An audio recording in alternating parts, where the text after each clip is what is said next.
यह dictation 5 second बाद start होगी, तब तक आप रेडी रहें।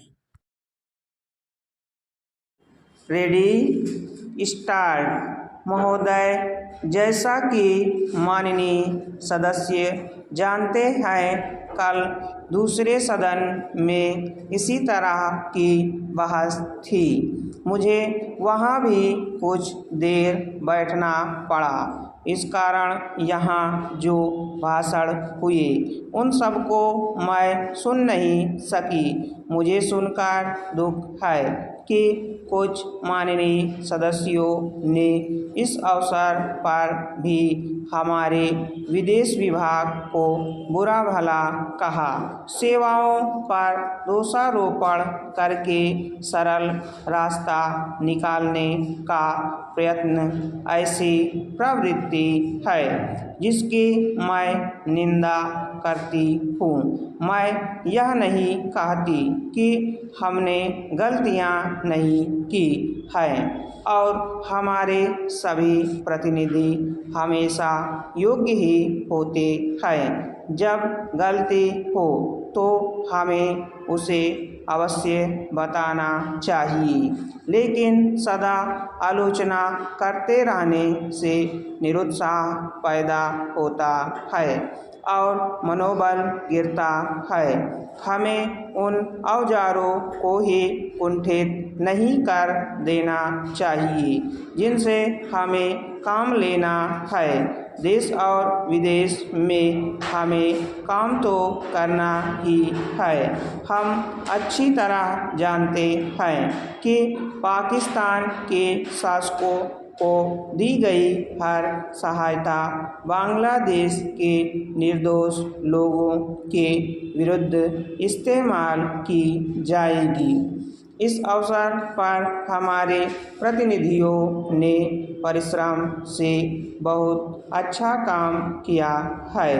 प्रस्तुत परिस्थितियों में वे जितने प्रभावी हो सकते थे हुए हैं। कुछ सरकारों के विचार निश्चित हैं और यदि उनमें सहानुभूति भी पैदा की जाए तो भी वे इस प्रकार के मामले में कोई स्पष्ट बात कहने को तैयार नहीं होंगे। मैं कहना चाहूँगी कि हमारी उन सेवाओं ने जो वर्तमान स्थिति से निपटने में जुटी है, साहस और समर्पण का परिचय दिया है। यदि कुछ माननीय सदस्यों को गाली देकर और सरकार पर साहस, दिशा और यहाँ तक कि समक्ष की कमी का आरोप लगाकर कुछ संतोष मिलता है तो मैं उन्हें इससे वंचित नहीं करना चाहती। कुछ सदस्यों के लिए हिम्मत का अर्थ गले की ताकत और भावुकता की भाषा है। काश की जिंदगी इतनी ही सरल होती। इस सरकार में बहुत से दोष हो सकते थे, लेकिन उसमें साहस की कमी नहीं है, न ही यह आवश्यकता के अनुसार जोखिम उठाने से डरती है।